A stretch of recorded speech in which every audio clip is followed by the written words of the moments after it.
Hello, what's up sa inyo mga katot? Magandang tanghali sa inyo lahat dyan mga katot. Andito ako ngayon mga katot dito sa tapat ng ng bao. So may nakita ako dito si Kuya. Kawawa ngayong kalagayan ni Kuya kasi nandito lang siya nakatira sa sa gilid ng kalsada. Ito nga, naabutan ko kumakain siya.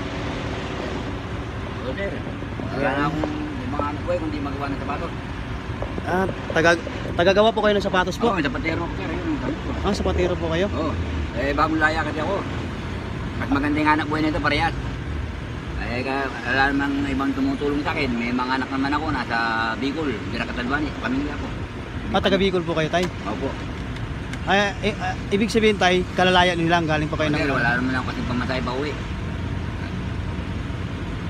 Saan po kayo sa Bicol po? Diracatalbani sir. Diracatalbanis. Ayun dun. Matulungan niyo ako, makauwi na ako.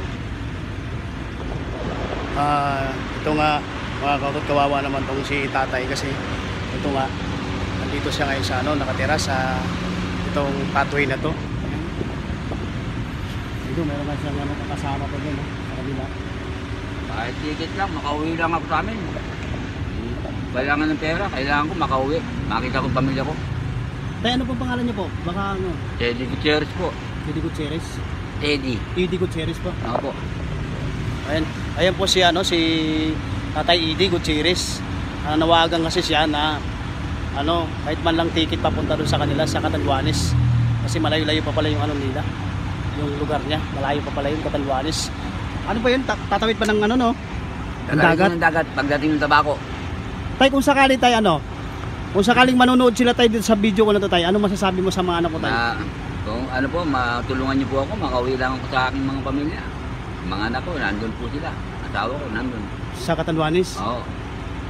Tulungan niyo lang po ako. Maraming po salamat sa pagtulong niyo. Kahit wala pang po, nagpapasalamat na ako sa inyo.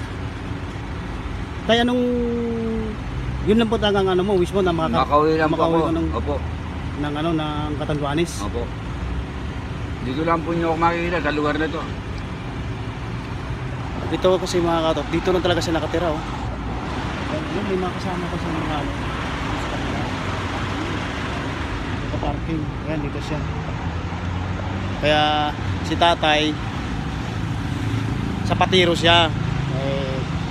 Medyo hindi maganda talaga yung kalagayan niya ngayon dito. Ayan yung isa naman sa kabila, meron din siyang kasama. So tay, ganito tay, sabihin mo tay kung anong gusto mong tay. Gusto ang kababayan ko, tulungan nyo ko, makauwi lang talaga. Yun lang po nga pong paulit-ulit na makita ko ang aking mga pamilya. Matanda na po ako, malapit na po ako mag-70. Kaya pinalaya po kami ni Bongbong Marcos. Tama po ako sa mga senior. Wala naman po alas magpagawa rin yung sapatos dahil kulang pa rin ako sa mga materialis.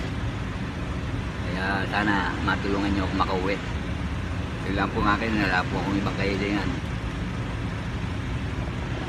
So, ayan mga katot, ito lang yung mensahe tatay dahil paalis na rin ako.